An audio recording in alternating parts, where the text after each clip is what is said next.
Hey guys, this is GamerCow. Welcome to a Toho Puppet Dance Performance Shard of Dreams discussion video. Just a quick thing before we start, this is not coming from experience with the metagame just yet. We are almost at the point of starting battles, but at the time of recording this we have not yet begun to do so. So this is coming from a theoretical standpoint, but there is some experience with the base game and with actual Pokemon, which is relevant to the discussion, so it's not without precedent. But this is also not a pro-ban video, even if it may end up sounding like that at some points. Just as a heads up, I am all for trying these things out, seeing how they actually play within the game, but I want to highlight something I feel might be rather caustic, I guess, toxic for the game. Toxic is a bit of a strong word. I really don't like how that sort of gets thrown around all over the place. Uncompetitive is another buzzword that you could put for this, but a couple of really nasty puppets here that may disrupt the balance more than I would like. And that is a couple of puppets that have trapping abilities. So there is actually a Shadow Tag equivalent in this game. It's on Assist Satori and only Assist Satori, and she is literally Wobbuffet. She does the same thing as Wobbuffet does. So I don't really think that is too much of a problem. The real kind of nasty ones here are the Dugtrio-like trappers, the arena traps type ones. And that comes in from Assist Chen in the base game, and she is very close to Dugtrio in her playstyle. But a new one has kind of joined in, and she is potentially a lot more powerful, and that is Extra Medicine. So we'll go through these two, we'll talk about what they do well, what they maybe don't do so well, a couple of team partners you can have with them, and basically just sort of highlight how nasty these things can get. So both of them are pretty fast puppets. They both work on the spread attack side, so if you've got a team of amazingly good spread defenders, you may well be completely safe against these two. But most of the time that isn't going to be the case, let's be honest, because then you leave yourself wide open to all the focus attackers and it's not fun. So don't expect to be completely immune to these two, even if you have decent spread defense. Plus their coverage is not completely awful, like their stab coverages are quite good. Poison's actually a good attacking type in this game, because it hits water super effective as well as nature, and now Warped, the new type. And, well, Warped itself hits wind, which is pretty good because Chen kind of has a bit of problems against that, as we'll discuss later. And yeah, they generally hit really nice types. Like, Earth is really good for hitting a lot of stuff. Wind is also relatively strong. It actually hits poison and sound, which is quite fun. Sound doesn't have too many weaknesses. So, yeah. Good offensive typings. Not so good in defensive typings. They're pretty frail, and they only have sort of passable defensive typings. They don't have a huge number of weaknesses, but they also don't have too many resistances to go with. Chen in particular has a couple of good ones, but also a couple of really nasty weaknesses here too, as we'll discuss on her specifically. So the thing is though, they both have really powerful setup attacks, and they can disrupt enemy setups very easily, which, when your opponent can't switch out, is a pretty big deal. So Chen's adverse wind ability stops anything that isn't a wind type or has the air cushion ability from switching out, whereas Medicine's Poison Labyrinth, as you might suspect, prevents anything that isn't a poison type or has one of two abilities, I think. Strict Dosage and Inverse Toxin are the two abilities that you can switch out with Poison Labyrinth in play. Other than that, you're completely screwed. You cannot switch out. So combine that with a high speed and relatively okay power, and it can get pretty dangerous. But not only that, as we'll talk about between the two, they have massive disruption, taunt, encore, trick, all of the usual sort of fun stuff that way. Between them, they can kind of just shut down an opponent and set up to their heart's content. It's kind of pretty rough. But that's not all they can do. They have decent enough move pools that you can run probably 3 different sets on each of them. One, of course, being the setup, one being the choice specs type of set, and then one being dual screens plus memento. Both of them have access to those moves, and it's kinda scary, to be honest. Being able to set up on an opponent that literally cannot do anything to you, that's kinda mean. So yeah, and also if we were to consider banning here, again, we're not a pro-ban thing, but if we were to consider it, it's not kind of like what Sandslash and them used to be, where Sandveil was the only ability they had. These two have perfectly viable other abilities, and they are the only puppets that get their respective trapping effects. So if we were to, say, remove Poison Labyrinth, Flat Speed is still really good. It lowers all positive priority to 0, and then Chen has basically adaptability, is what niche is here. So both of them can operate without the trapping ability. Obviously not as good as they were, but you don't have to ban the puppet in order to make this work. It's not like the Greninja situation where banning Protean just doesn't work, you know? Because something else has it and is not broken, blah blah blah. No, these are the only two that have the ability, so if we were to consider it, then we don't have to ban the puppet itself. So, with that said, let's go over them individually, see what makes them work, see what maybe doesn't work about them, and we'll go from there. So, Chen herself, like I said, relatively good typing as far as offense goes, and when you try and switch in, she's got 2 immunities, one to electric, one to earth. Both of these are pretty good types to have, especially now that electric hits sound super effective. You know, electric attacks are going to be a bit more common, so nice immunities to come in against, relatively good resistances, although not very many of them. She does have a couple of good immunities thanks to her typing though, in terms of status moves too. So there's Shocking Wave in this game, which is kind of your equivalent to Thunder Wave. You're not immune to paralysis as Chen, but you are immune to Shocking Wave specifically, which is like double paralysis. It lowers your speed down to 1/4 and also makes it so that you can never dodge any attacks. All of your opponent's moves have 100% accuracy. You're immune to the move that causes that, so that's pretty good. And then being a wind type, you're immune to Mind Trap and Poison Trap as well, so nice opportunity to switch in. You are weak to Stealth Trap, which is pretty bad. That's one of the negatives for Chen, but otherwise pretty easy to get in, so not too bad on that front if you can keep Stealth Trap off the field.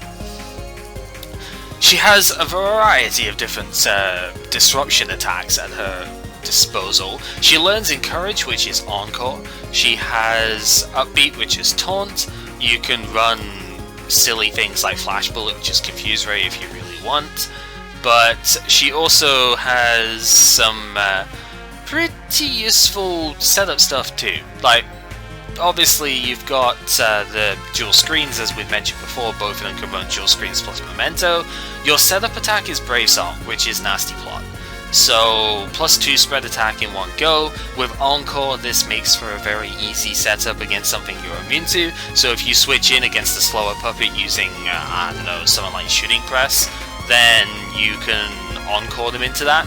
Brave Song up to +6, you can just keep going until they can't actually do anything to you, and then you just have a +6 sweeper to wreck face on the opponent's team. Kind of a bit mean. As far as her attacks go, she's got Waves of Earth is a really solid 95 base power attack. I think that Slant Wrath or something is one of the, I think it's one of the Zygarde's moves that's the exact same as this. It's a slightly stronger Earth power, basically. As far as her wind attacks go, she's got the equivalent to Aura Sphere, which also goes through substitutes. That's kind of good. Magic Barrier is ignored with Swift Air Raid, and it never misses now. Or you could run Wind Wave, which is Air Slash. So even when you can't actually kill something in one hit at +6, you might still be able to cheese it by having a 30% flinch happen instead. This is only 95% accurate, so you know, you're likely to miss at the inopportune moments because RNG is a thing, but you can sometimes cheese wins that you have no right to with Wind Wave, so it's worth bringing up. And otherwise, well, I did say you could run a spec set, and she has enough coverage to run that too. She's got Nature and Polymus, which is 95 power.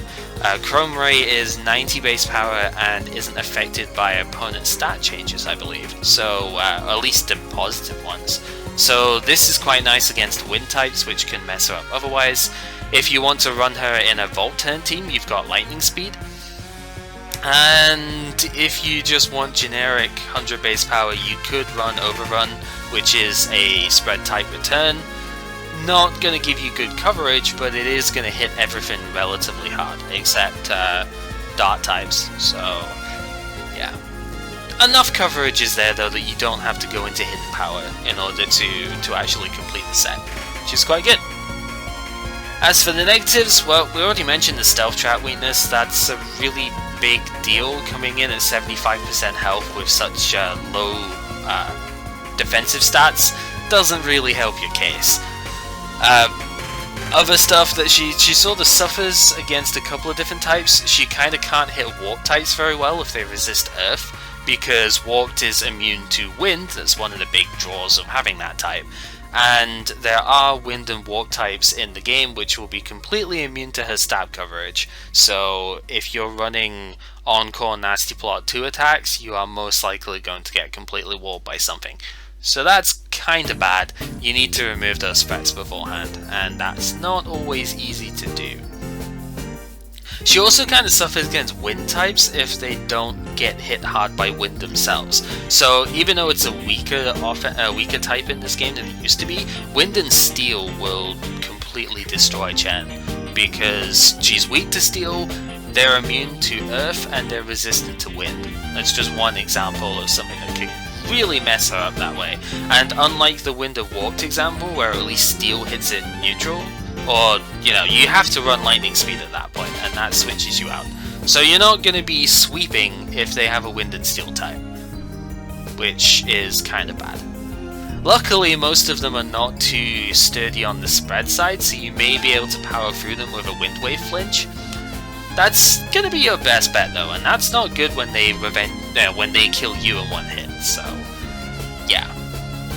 The other thing that's a big negative to her, unlike Medicine that we'll talk about in a sec, she doesn't have any defensive options, really. Sure, you could run screens, but that's not really going to help you sweep, per se. Ideally, you want to have screens in before you actually start setting up, so not too useful on that front. Her attack, Brave Song boosts spread attack by 2 stages, which is nice. It's a quicker setup than Medicine's got, but it leaves you completely open on those fragile defenses there. Base 85s is not too great with 60 HP, so even resisted hits are going to 2-shot you most of the time, and that's kind of bad. So you're most likely going to have to run Black Choker with this, and that's a dangerous thing to rely on. So yeah, that's basically it.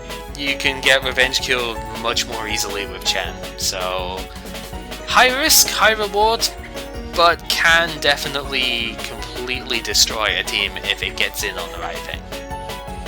So that's fine. Then Medicine plays a lot more like Gothitelle, so if you think of Chen as Dugtrio with similar sort of offensive stats and speed and whatnot, just on the opposite side of special instead of physical, Medicine plays like a fast Gothitelle. She doesn't have the bulk that Gothitelle has. I think Gothitelle's got more HP and definitely more special defense, but you do have slightly more power and a lot more speed with Medicine. So that kind of makes up for the decent bit. As far as her positives go, well, Poison Labyrinth just traps a lot more things than Adverse Wind. Wind is quite a common type in the game. Poison is less common, and the abilities that nullify Poison Labyrinth are also less common. There's about half a dozen puppets between the two abilities that can switch out on it. And Air Cushion is roughly the same, but again, the fact that there are more wind types than poison types basically means you'll trap more with medicine. So that's a pretty big plus. Her setup move is actually Moon's Protection, which is Calm Mind. So unlike Chen, although it does take longer to get to +6, you're also boosting spread defense at the same time. So you're lessening damage that you'll take as you set up. That's strong. That is definitely not something to take lightly. So she's less prone to revenge kills because of that. Because her typing also doesn't have very many weaknesses, Earth and Sound are the only two weaknesses she has, and neither of those two have a priority attack. So she's not going to be suffering all that much on that lower focus defense because priority doesn't kill her. You know, she's kind of neutral to like every priority attack out there, except Wind, which she's immune to. So that's pretty strong. It kind of gives her survivability, especially when, unlike Chen, who only has continue or rest basically for recovery, you could run Power Spot, which is Wish. So that's cool. And one extra thing in this game, this is a random aside, but one extra thing, you can actually chain Power Spots in this game, so you can use it in consecutive turns, and it will just heal you for however many turns you use it. So if you use it 3 times in a row, then it will heal, you know, use it on turn 1, 2, and 3, you will get 50% healing at the end of turns 2, 3, and 4. So that's a nice little difference from Pokemon, and it definitely helps their setup here. So very much defensively geared in comparison to Chen. Disabling stuff, she doesn't have Encore, but she does have Shark Trade, which is Switcheroo, or Trick, depending on how you want to say it. They're basically the same move, there's only one version of it in this game, and that's Shark Trade. So you can Trick Scarf something when you come in, you've got Taunt still with Upbeat, you have, if you're willing to rely on the accuracy, you've got Bewitching Pollen, which is 70% accurate, and doesn't work on nature types, but does stop the foe, which is this game's equivalent to Sleep.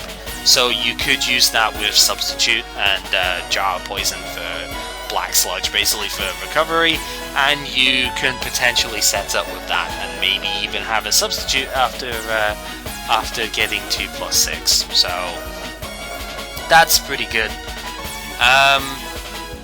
That pretty much covers the extent of her disabling, although she does have access to some other moves that you can add versatility with this.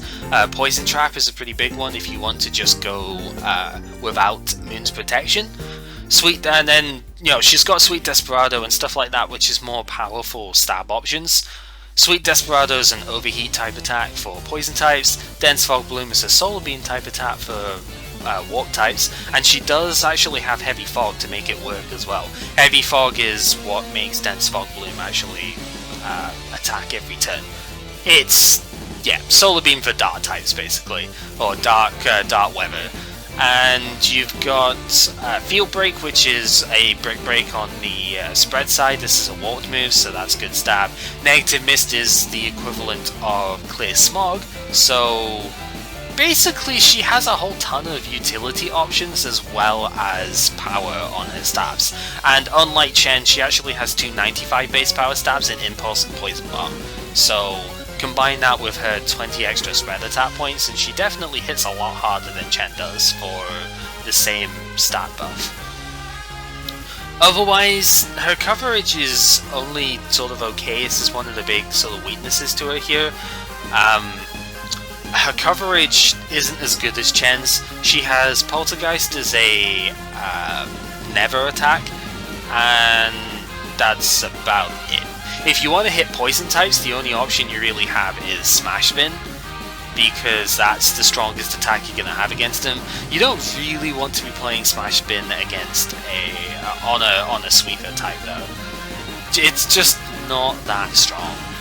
Rainbow Flowers is the actual Solar Beam in this game. It kind of requires Aurora to actually work, so you're not going to have that set up when you have Medicine out, so that can be discounted. Pollen Mist is okay, but it's not going to help against poison types because they resist nature as well. So yeah, she really struggles against opposing poison types. She's not even resistant to poison because Warped is weak to it. So that's a pretty big negative.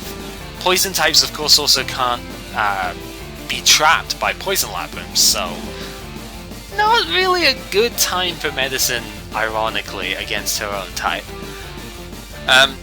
She also doesn't have the highest of speeds ever. 115 is amazing, especially for those who are used to playing with Gothitelle itself, but 115 is very prone to being outsped in this game. There are a lot of puppets that sit at 120 and above, and there are going to be a lot of puppets that use Good Belt, the Choice Scarf in this game, which basically will outspeed her. There is a way around this, of course, and that is using Bind Trap, but even then that doesn't work against Dart types, and Dart types are relatively quick. There's quite a few of them that can sit above the 115 mark. So you may find yourself being outsped more often than you would like.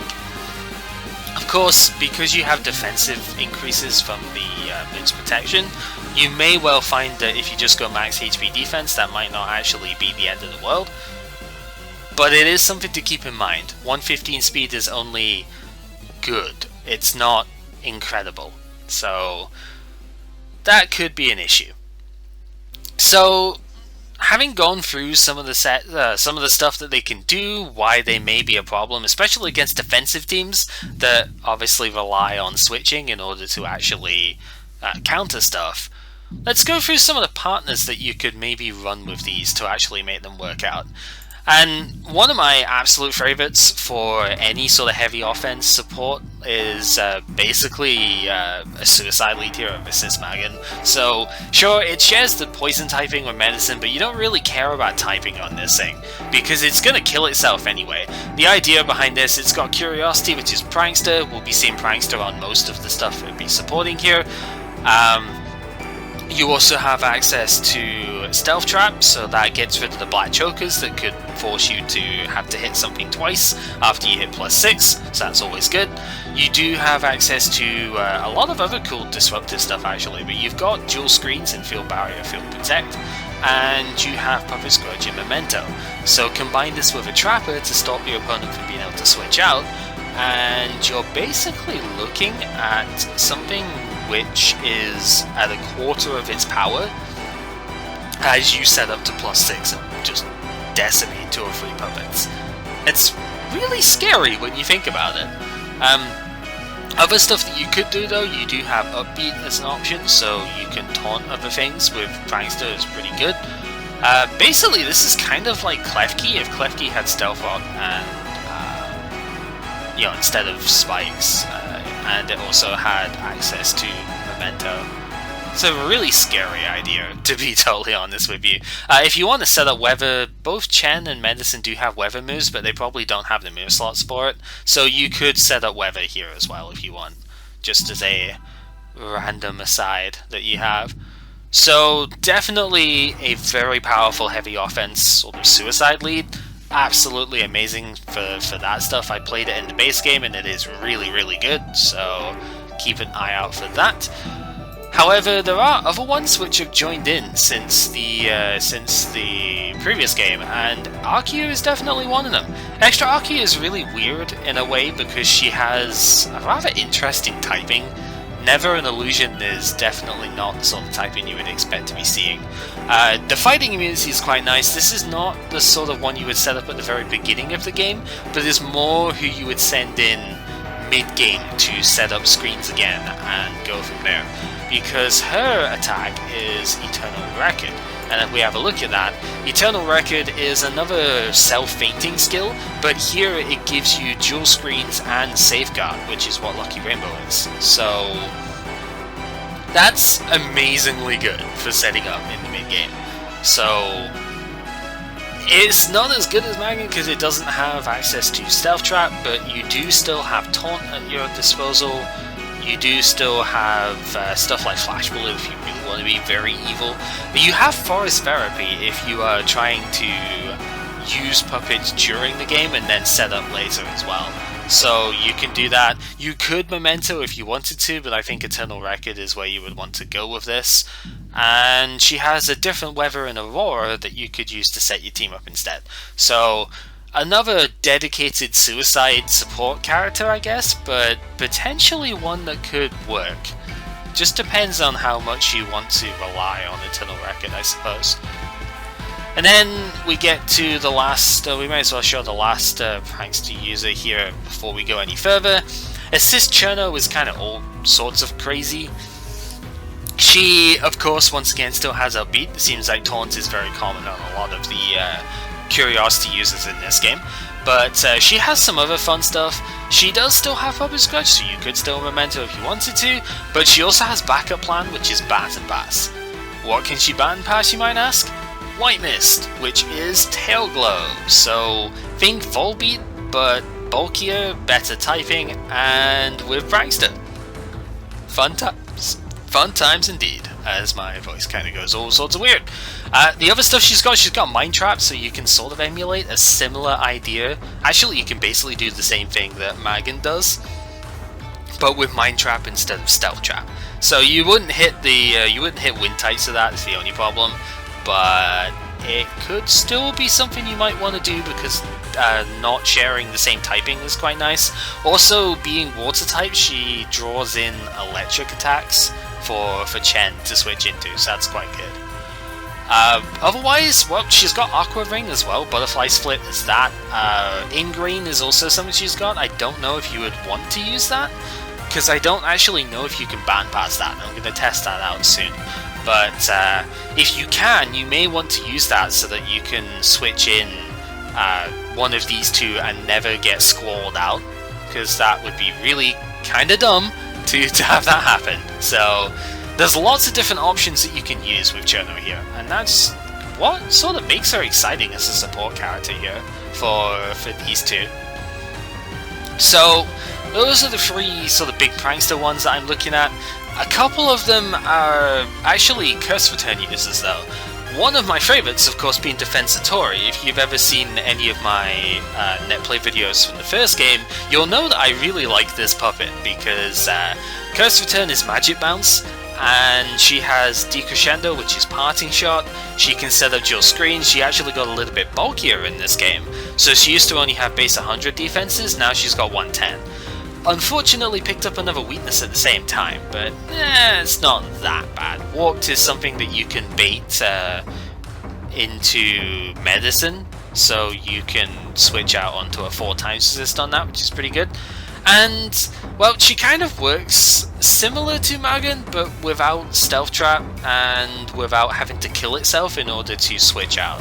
So this is more of a long-term game plan, definitely something you would want on a multi-setup team. Other than what we've discussed on the dual screen stuff though, she does have a couple other cool things, mostly St. Elmo's Fire, which is knockoff. You could use some fun stuff with Moon's Reflection or Cross Counter if you wanted to do some actual damage, or Revolving Illusions, which is Foul Play, that works off of Stab, so pretty good.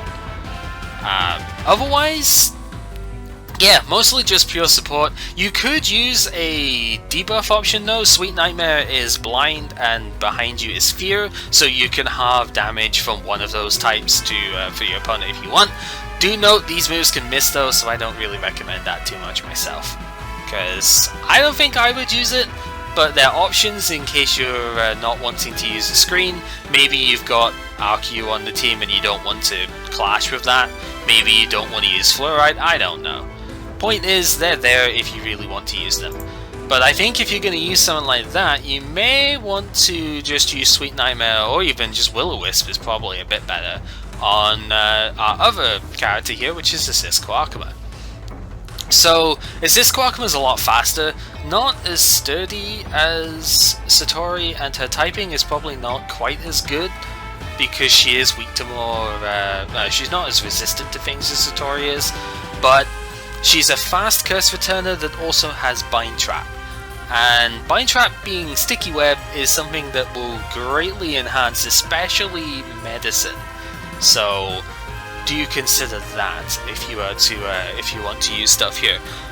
A lot of other disruption stuff that she has, as well as just Magic Bounce. You could encourage for Encore, switch into a Stealth Trap user that you're faster than, Encore them, go from there, pretty fun stuff.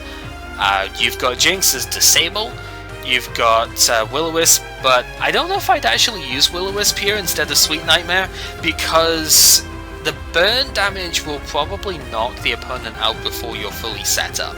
So I would probably just stick with Sweet Nightmare, but you could, if you wanted a more general purpose puppet for the team, definitely run Will-O-Wisp here. It's a pretty good option. For some reason she doesn't get Smash Spin though, I'm noticing that just now, it's kind of weird, but it doesn't really matter too much. She has Taunt still, so Taunt Encore, which is quite nice. Just a lot of fun stuff. She's even got Changeling if you want to switch out that way. You would probably want to run something that lowers your own speed if you were to do that though. Unless you're comfortable taking the hit, I guess. And of course, just like most every other puppet we've got here, she can run dual screens as well. So, definitely a very handy support character. So, with all of that said, with all of the support and stuff being in, gee, these guys are unstoppable, right? How on earth do you beat them? Well, you kinda don't. There is one move that you can use, well, technically two moves, but there's only really one move that you're truly going to use against these guys once they've gotten going, and that is Phase Inversion. So Phase Inversion is a +1 priority move that's basically topsy-turvy for Malamar. It inverts your opponent's stat changes, so +6 to -6 straight away, and that kind of messes them up. The catch is that, of course, you can't switch out, so you can't switch to your Phase Invert character, so something has to die first, and then they can just switch out after you invert them. It's not a pretty solution, but otherwise, you've not really got much. On a similar sort of vein, you could use priority A-Tempo, as it's called, so Haze, which is something that RQ has here, so if we have a look at that, it's a priority, well, it's not even priority, but Curiosity gives it priority, and you clear stat modifiers with that. But I don't know if that's really enough. It's a last-ditch effort for sure, but I don't really think it's going to be that amazing. But hey, if you've not got anything else, maybe you can try that. Otherwise, if your trapped puppet has upbeat, that's definitely going to disrupt a lot of things from them. Just do be careful that once they've set up, upbeat is useless, and you may well find yourself getting tripped up by that if they have like a choice spec set or something that doesn't rely on setting up, then upbeat's going to be completely worthless. You may also find yourself getting trick scarfed into it by medicine, so not the greatest of moves, but it is a last ditch effort. Again, if you have it on the puppet that happens to get trapped, then good for you. Otherwise, super fast revenge killers are going to be okay against them. Just note that Chen is pretty much always going to have a black choker, and medicine's not actually weak to priority. So you really need to have like a fast dart type if you want to revenge kill them. If Bind Trap's not in play, then a lot more things can work on that note, and Ire is relatively decent against them, Power Ire, because multi-hit moves go through the Black Choker. So yeah, be careful for it, but it is something that you might be able to use. And then finally, Volt Turn teams will work, like Changeling users will be able to switch out. Decrescendo is quite nice. Again, you're kind of going to need a lot of these though, and you're going to need it on most everything in order to actually make it viable. And even then, Chen is immune to lightning speed and will encore you for using lightning speed. So it's dangerous. Changeling is definitely the way you want to go for that, but it's risky. It's really risky. And then there's also restraint in this game as well now, which stops you from switching out when you use a switching move. So it's not a foolproof strategy. That's the thing. I don't think there is really a foolproof strategy against these. The questions are going to be, really, is the strategy strong enough by itself, the whole trapping and setup thing? Is that strong enough by itself to end up being completely overpowered? And the other thing is, if it's not completely overpowered, is it going to just like suck the fun out of the game? Or is it going to render team types like unviable by itself? because I think this is why Gothitelle got banned, right, in Gen 6, because it basically rendered Stall unplayable, because you could just pick and choose something that you wanted to wipe out, and then the rest of the team can go from there. Medicine can definitely play a very similar role to that. Obviously she can't trap absolutely everything in the game, but she can trap enough puppets in the game, and there's enough things that would be unable to really stop her, that she can do a very similar thing, because her moveset is basically the same as Gothitelle's, right? So it really kind of becomes a question of, is that too much? And right now I don't think it is, but I am very scared for teams that run both of these together, and that is something I'm going to be investigating myself. I'm trying to build a team that runs the two of these, and we'll see if it actually works. But yeah, that is essentially the rundown on the trapping abilities of this game. There is another one, Battle Mania, but that's basically like Magnet Pull, that it only traps one type, and that's opposing fighting types. So that sort of thing, definitely not as powerful. Still really good, because fighting is a good type, but not as strong. So I'm not too worried about that. It's more this whole trap everything thing that is a bit scary, I'll be totally honest. So we'll see how that plays out. Anyway, this has been GamerCow showing a potentially very terrifying strategy in Tower Puppet Dance Performance. Leave your comments down below as to what you think of this whole thing, and we'll see basically when we start playing if this is something that we need to actually look at banning or not. Until then, take care.